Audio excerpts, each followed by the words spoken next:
என்னோட பேர் பிரியா. நான் மெக்கானிக்கல் கோர் லைன்ல ஒர்க் பண்ணியிருக்கேன் சார். எனக்கு இப்போ கோர் லைன்ல நான் ஒர்க் பண்ணி 2 இயர்ஸ் எக்ஸ்பீரியன்ஸ் இருக்கு. பட் ஆனால் ஃபீல்டு நான் சேஞ்ச் அவுட் ஆகணும் அப்படின்ட்டு விருப்பப்படுறேன். ஆனால் என்னோட சீனியர்ஸ்னு நான் கேட்கும் போது பைப்பிங் இண்டஸ்ட்ரி போங்க, அது நல்ல ஃபீல்டுன்னு சஜெக்ட் பண்ணாங்க. பட் அதை பற்றி எனக்கு தெரியாது. கொஞ்சம் நீங்கள் அதை பற்றி எக்ஸ்பிளைன் பண்ணுங்க சார்.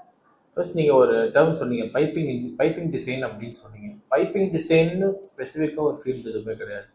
இந்த ஃபீல்டு பேர் பிளான் டிசைன் அப்படின்னு சொல்லுவாங்க. ஒரு பிளான்ட்டே டிசைன் பண்ணுவாங்க. இந்த பிளான் டிசைனுக்குள்ளார ஸ்ட்ரக்சர்ஸ் இருக்கும், எக்யூப்மெண்ட் டிசைன் இருக்கும், அப்புறம் piping design, HVAC, electrical cable race, அதுக்கப்புறமேட்டு ஃபைனலாக டிராஃப்டிங் எல்லாமே பண்ணி ஒரு மல்டி டிசிப்ளின் சாஃப்ட்வேர் தான் இது ஃபுல்லாகவே. அப்படி இருக்கும்போது இந்த பிளான் டிசைனில் வந்து பார்த்தீங்கன்னா நீங்கள் ஒரு செக்டாரில் மட்டும் உங்களால் ஒர்க் பண்ண முடியும். நீங்கள் மெக்கானிக்கல் ஃபீல்டில் இருக்கீங்கன்னும் போது உங்கள் ஃபீல்டு வந்து ஆயில் அண்ட் கேஸ் ரிலேட்டடாக இருந்தீங்கன்னா நீங்கள் என்ன அப்ளிகேஷன்